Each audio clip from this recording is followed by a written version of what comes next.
Hello my love, and welcome back to my channel. My name is Doña, aka Doña the Light. Today I'm going to be talking about a few powerful things that I learned while ending my last relationship.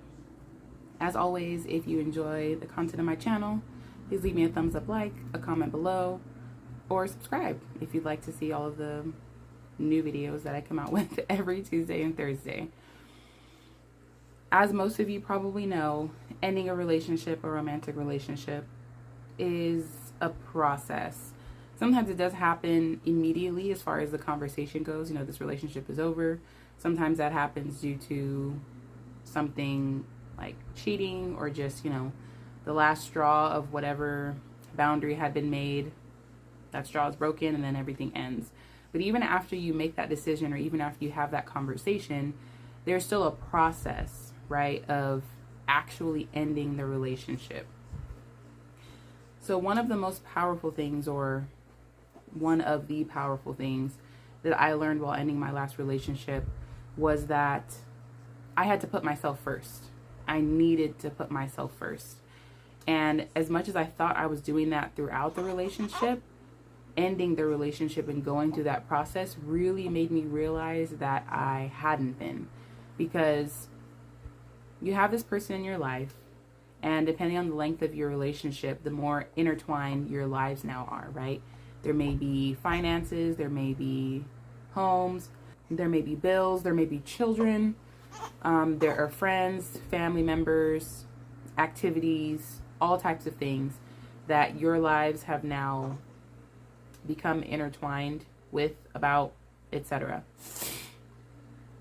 So one of the things that really took me by surprise was how often I would reach out to that person and just share things with them. Like something I found funny, something I found, a meme or a video or whatever. And now I had to completely cut that off and just stop all interactions, right? Because the relationship is over. So I can no longer do that. In addition, I found myself feeling very guilty and thinking about what will their family say? What will my family say? And I had to pause and remind myself of the reason why I ended the relationship. Essentially, I ended the relationship because there was a lot of healing that he and I both needed to do throughout our entire relationship. And as our relationship came to a close, I would say maybe about 6 months before that, I began focusing really heavily on myself while still being in the relationship, sort of. I was a bit checked out. But there was something that was brought to my attention about my previous partner that I had not been aware of throughout our entire relationship. Basically, there was a reason for his behavior, he said. And he had been hurt a long time ago, and that hurt he had never healed from. And so that hurt carried over into our relationship. So knowing this now at the end of the relationship, when I'm done, I'm checked out, I'm like, look, I don't want to do this anymore. I don't want to tell you that this is what I need from you and then just kind of see what happens because I've done that before and it didn't last. So it was really but it was difficult for me to now know this information as far as him being hurt throughout our entire relationship from a previous relationship, not related to me, and carrying that over into our relationship, because now I'm having all these thoughts of, well, should I say so that we can work this out? Or, am I in the wrong for just letting this go? So I'm having all of these thoughts and reconsiderations and all kinds of things because now I have new information.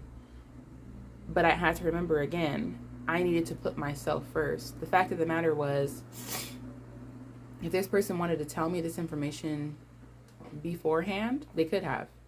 There was nothing that prevented him from telling me and sharing this with me. We even had a therapist at one point, and it was a very short time. It was only about a month. But that information, didn't become known to me. So I couldn't hold myself accountable solely for the fact that now I know this information and I feel like I should behave differently because now that I know it. Because I now know it. The reality is, he has to be responsible and accountable for his behavior and his actions and for the information that he shares or doesn't share as well.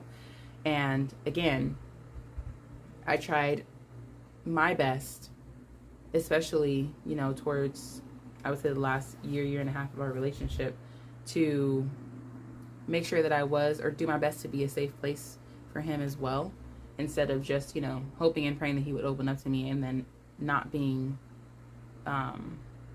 good at receiving the information that he would share with me.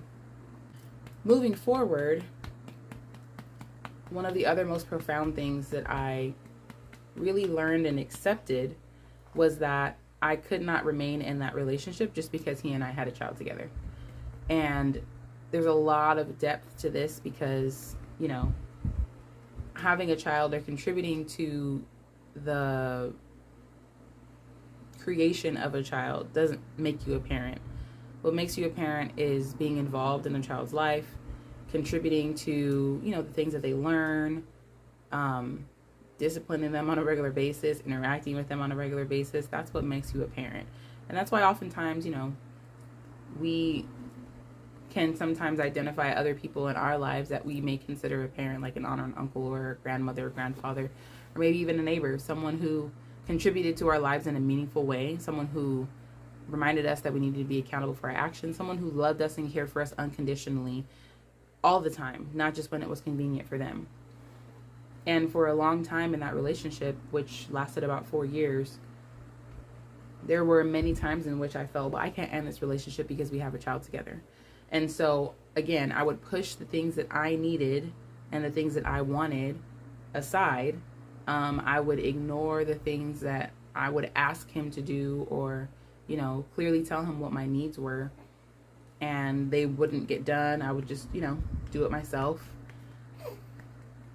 because we have a child together. And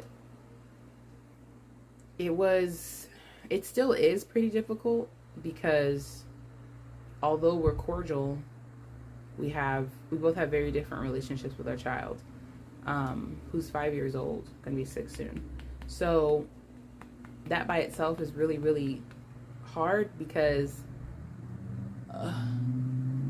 you just have these expectations of what you would like your child's parent, your child's other parent to look like or to do. Especially when, I myself grew up in a single parent household. So I'm, hoping and crossing our fingers that my child wouldn't have to go through the same thing. Or even if he does, as far as, his parents not being together, that he can at least have a great relationship with both of them. And that's just not my perception. I don't know everything because I'm not there, but that's just not my perception. Piggybacking off of this, this was probably the most difficult and I believe the most powerful thing that I had to learn while ending my last relationship, which was I can't expect myself out of other people. And that went for ending that relationship as well as moving into new relationships. Because, as I entered the dating scene or, began connecting with and learning about and introducing myself to other people, I had to understand that there were things that I wanted to do as far as communication. Maybe I wanted to text the person. Maybe I wanted to call every once in a while. Maybe I wanted to video chat. And just because I wanted to do those things doesn't mean that person would want the same things. Just because I placed value on something and communicated that I placed value on something doesn't mean that I should or could expect the other person to place value on the same thing. And this isn't necessarily something that I'm still learning, not in my current relationship anyway, but definitely with my friendships and in some other relationships with my family members. Just really understanding and grasping that not only can I not expect myself out of other people, but I have no control and very little influence, honestly, over the things that other people do. And again, this, like I mentioned, goes back to my perceptions of the relationship that my child has with his father. My assumption is that, it's barely there. It's a convenience thing. Like when he has time, blah, blah, blah. Whereas I'm a parent full time. You know, I'm a parent every single day of the week. When there's discipline that needs to happen, I'm there. When there's celebrations that need to happen, I'm there. Whether it be the small ones, you know, the little daily things that happen, not just the big ones like the birthdays and the holidays that, you know, make it easy to kind of show up for. And I deeply believe, and I actually know that a lot of people stay in relationships because there are children involved. And the fact of the matter is, and this is a little bit off topic, but the fact of the matter is, your children know when you're unhappy. Point blank, period. Your children know when you're unhappy, regardless of how old they are. You know, they see when things begin to shift. Even if you think that things are small or, you know, not that obvious or whatever, your children can see that and they pick up on it. So I heard Steve Harvey say in one of his episodes, on his little show, I think it's I forget what it's, I think it's called Ask Steve. And there's little episodes of it on Facebook. I don't think it's the full episodes, but sometimes it's just interactions that he has with one specific guest, and then they'll cut it off or go to break or whatever. He was speaking to a woman who had been in a relationship for, I think, 8 years, maybe longer. And she was not happy throughout the entire relationship, but she stayed. I think she has 3 children. And, you know, his question to her was, you've just told me that you've been in this relationship for 8 years and you've been unhappy, but you're having a really difficult time leaving. And she's, you know, says that's correct. And he asks, would you like 8 more years of this? She said, oh, you know, heck no. You know, I absolutely don't. But sometimes we're so stuck on how much time we've put in, or, you know, we think about the time that we've wasted. And the reality is no time is wasted. You know, even if the relationship itself wasn't what you expected, you know, now you have children. Now you've learned more about yourself. Now you've learned more about the things you will and won't tolerate in a relationship. So there's no such thing as a waste, but we really have to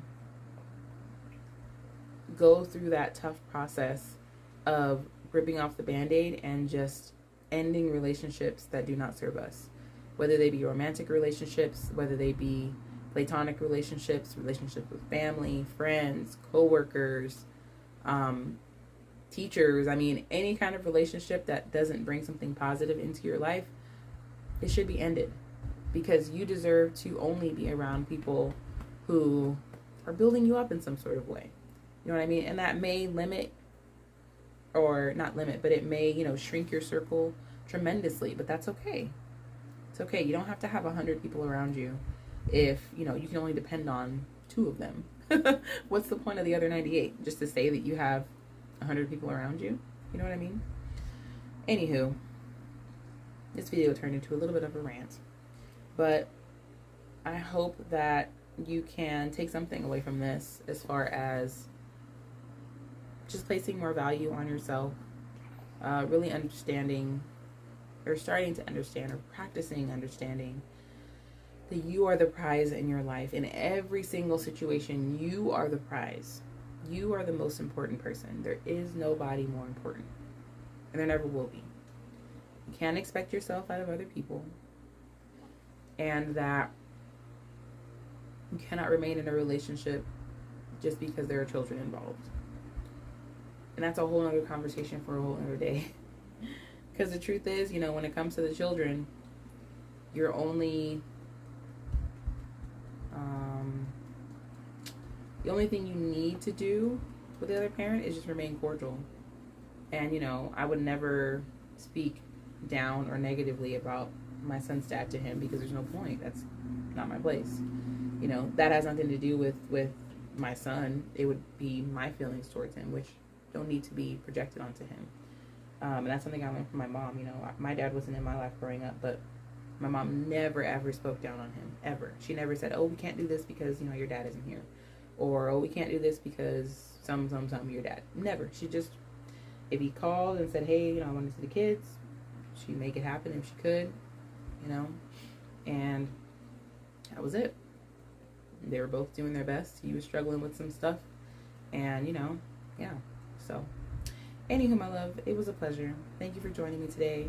Again, I hope you take away something from this video that can help you in any kind of way. Anything that you're going through in your life right now, or experiencing, or have experienced. And I will see you back on Thursday. I hope you have a beautiful midweek, and I'll see you then. Oh, don't forget to like, comment, and subscribe if you haven't already. And thank you. I just appreciate you for being here. Have a great day.